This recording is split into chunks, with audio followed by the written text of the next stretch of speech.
মাত্র ৩০ বছর বয়সে পঙ্গুত্ব বরণের পথে আলামিন। টাকার অভাবে হচ্ছে না তার চিকিৎসা।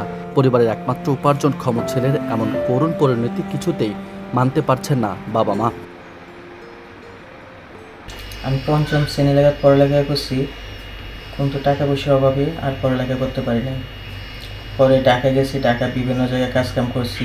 পরে 2022 সালে আপনার বিদেশি কোম্পানিতে ডেলিভারি ম্যান ছিলাম আর কি। পরে হঠাৎ করে দেখি পায়ে ব্যথা, অনেক ডাক্তার দেখাইছি, ডাক্তার কোনো রোগ পায় না। বিভিন্ন জায়গায় ডাক্তার দেখানো হয়েছে, কিন্তু রোগ পায় না। পরে দেখে আপনার পঙ্গুতে গেছিলাম। পঙ্গুতে পরে ডাক্তার দেখাইছি, ডাক্তারে বলছে সাইডটা বাড়ি থেকে বাড়ি দুয়ারে নষ্ট, একটা বেশি নষ্ট, একটা কম নষ্ট। এখন দুয়ারে বাড়ি পাল্টাইতে হইব। এখন বাড়ি পাল্টাইতে গেলে আপনার 8 লাখ টাকা খরচ হইব। এখন অভাবের কারণে তো আমি এটা অপারেশন করতে পারতেছি না। আলামিনের বাড়ি ময়মনসিংহের গৌরীপুর পৌর শহরের সতীশা মহল্লায়। তার বাবা জসিমউদ্দিন একজন কৃষক। 2 ভাই 1 বোনের মধ্যে আলামিন সবার বড়। একসময় সংসারে হাল টেনেছে আলামিন। অল্প বয়সে হাড় ক্ষয় রোগে আক্রান্ত হয়ে নিজে এখন সংসারের বোঝা হয়ে গেছেন। আমার ছেলে এতদিন চাকরি বাকরি করছে, ছেলের টাকা দিয়ে আমরা চলছি ভালো, কিন্তু এখন যে এত বড় অসুখ হয়েছে, আমরা চিকিৎসা করার মতো সামর্থ্য নাই। 8 লাখ টাকা লাগে। এখন মনে করেন রাইতে দিনে চিল্লা চিল্লি করে, বাইরে ঘরে যাইতে পারে না, দরিয়া বান্ধে নেওয়ান লাগে, হাইখানা হসা পারে করে, বেদনায় চিল্লায়। এটি কি মা মানুষ ঠিক থাকতে পারে? এখন আমি কিভাবে চিকিৎসা করবো কোন? এটি দেখতে আর ভালো লাগে না, অনেক বোঝা হয়ে গেছে। এক সময় ছেলের টাকা খাইছি, এখন ছেলের কামাই নাই, খাওয়াও কষ্ট, চলাও কষ্ট, চিকিৎসা করতে পারতাছি না, টেহার লাগে। সারা চাকরি করতে, সারা চাকরি টেয়া আমরা চলতাম, করতাম। এখন তো সারা গড়বড় করেছে, এখন সারা কি করো, এখন তো করার কোনো ভাব দিই না, আমারও কোনো রাস্তা নাই।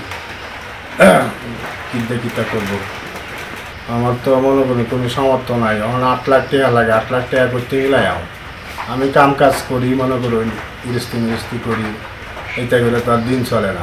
স্থানীয়রা জানান, অভাবের কারণে আলামিনের পড়াশোনার ইতি ঘটে 5ম শ্রেণীতেই। সংসারে হাল ধরতে 2012 সালে বাড়ি ছেড়ে ঢাকায় পাড়ি জমিয়ে গার্মেন্টসে চাকুরি নেন। এরপর আয়ের টাকায় একটু একটু করে জমিয়ে গ্রামের আধা পাকা বাড়ি করেন। 2022 সালে জানুয়ারি মাসে পোশাক কারখানায় কাজ ছেড়ে একটি কোম্পানিতে ডেলিভারি ম্যানের কাজ নেন। ওই বছরের মার্চ মাস থেকেই আলামিনের পা ও কোমরের নিচে ব্যথা শুরু হয়। সেখানেই প্রাথমিক চিকিৎসা করালে ভালো হয়নি।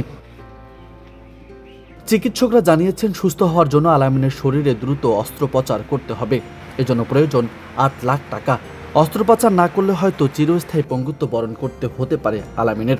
এদিকে আলামিনকে সহযোগিতার আশ্বাস দিয়েছেন উপজেলা সমাজসেবা অফিসার। ধন্যবাদ। আমরা জানতে পারলাম যে সতীশা গ্রামে আমাদের পৌরসভার ভিতরে যে একটা ছেলে আছে, নাম হচ্ছে আলামিন। সে মনে হয় দুরারোগ্য ব্যাধিতে পঙ্গুত্ব বরণ করেছে। সে যদি পঙ্গুত্ব বরণ করে থাকে, আমাদের যে প্রতিবন্ধী যে কার্যক্রম আছে সেটা চলমান আছে। সে যে কোনো মঙ্গলবার আসলে আমরা তাকে জরিপটা করে দেবো। জরিপটা করলে সে যদি প্রতিবন্ধী কার্ড জরিপ কার্ডটা পেয়ে যায়, তাহলে এই অর্থ বছরে যে আমাদের যে প্রতিবন্ধী ভাতার যে আবেদনটা, সে আবেদনটা করতে পারবে এবং প্রতিবন্ধী ভাতার আওতায় আনতে পারবে।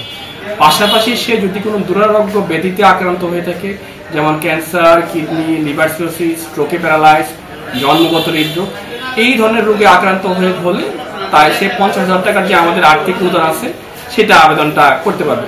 আলামিনের এমন করুণ অবস্থায় সকলকে পাশে দাঁড়ানোর অনুরোধ করেছেন পরিবার ও স্থানীয়রা।